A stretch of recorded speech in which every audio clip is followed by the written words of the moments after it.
This is the complete Walking Dead recap of Maggie and Negan before their new show Dead City. We first meet Maggie in Season 2 when the group comes to her father, Herschel's farm. She's a cool, competent farm girl who's a get-stuff-done type. She pairs up with our group's nice guy, Glenn, and when they go out scavenging, they find some condoms. She's like, "Hey boy, you're cute. Let's get it on." They got a fun thing going, the country girl and the city boy, and pretty soon they've fallen in love. When the farm's overrun, the group comes to the prison, where Glenn finds a diamond ring, and these two get Apocalypse married. But now they face off against the governor, who takes some hostages, including her father, Herschel. And now he kills him when the prison's overrun. She and Glenn get separated and go on an epic journey to find each other. Finally, they do. But Maggie's younger sister, Beth, gets caught up in the hospital arc, at the end of which she dies. Oh no, Maggie. Now she's lost all her family. The group goes through their darkest days yet, but they come out the other side at Alexandria, now that they're safe. Maggie and Glenn plan for the future, and they're gonna have a baby. Soon they meet a new community, Hilltop, where Maggie steps up in a leadership role, taking point associating with their slimy leader, Gregory. But then our group's captured by a ruthless gang, led by the man himself. It's Negan. He's gonna let them live so they can pay him tribute. But to show he's serious, he's gotta kill one of them. Well, first he picks Abraham, but then to show he's really serious, he's gotta kill one more. And oh no, this one is Glenn. No, not Glenn. Yes, he brutally kills Maggie's husband in front of her. So brutal, in fact, I know this is where a lot of you stopped watching the show. Now, Negan is an interesting character. He's adopted this persona where he can't just say a line, he has to say a line, and he's got a funny way of standing, always leaning back like he's on the verge of falling over his gang, is called the Savior, is because he thinks of himself as a good guy who's bringing civilization back to the zombie apocalypse.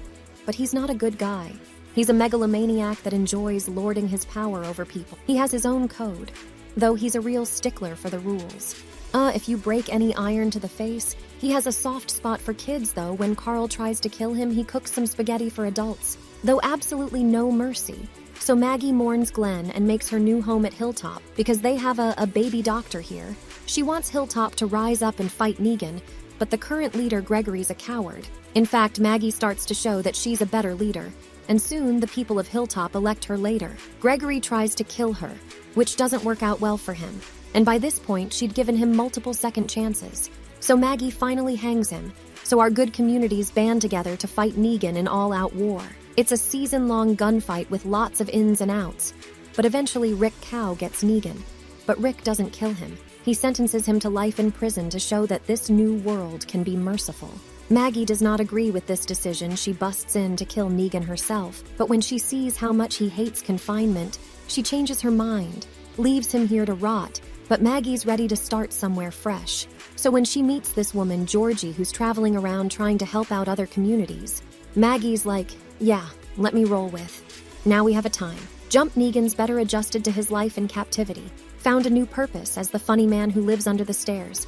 In fact, the group has gotten lazy one day. They don't lock his cell, so the Negan is friggin'. He thinks about restarting the Saviors. But the world's different now. He's different now. Looking back on the Negan that he used to be, he Rely is now. Yeah, I was kind of cringe. We eventually get a flashback to when he was a normalish dude who was living with his wife Lucille, that he later named his bad after, and he was a good guy who was working overtime helping her survive the zombie apocalypse and cancer. Eventually, though, of course she died, which kind of broke him, and he adopted his Negan persona and accepted that violence was the only way. But now Negan wants to be good again, and The Walking Dead's biggest villain is gonna try for a redemption arc. He saves Judith Crimes during a blizzard, so they let him out of his cell for good behavior. But then he accidentally killed someone, which violates his parole, and now they're gonna execute him. So instead he escapes again and goes to see the current villain Alpha and the Whisperers like, hey, they want to kill me, so let's be friends. So Negan learns how to walk with the dead and quickly rises the ranks to be Alpha's new favorite. In fact, one day they get it on and the zombie mask does not come off, but he only got close to her so he could kill her. Yes, an undercover mission that was Carol's idea in exchange. Negan would be an accepted part of the group. Now anyone who was there at the lineup will never forgive him, but they do accept that he's on their side now. But just then Maggie comes back, none pleased to see him walking around free. She's been on a wild journey with her and Glenn's super cute son, little Herschel. But now she's come back to rejoin our group. Her first thought is to kill Negan immediately, so these two are off to a rocky new start. But with other threats out there soon, May accept they have to work together to survive, and as fate keeps putting these two together, they start to become a pretty good team. Negan's like, "Look, Mags, you missed it.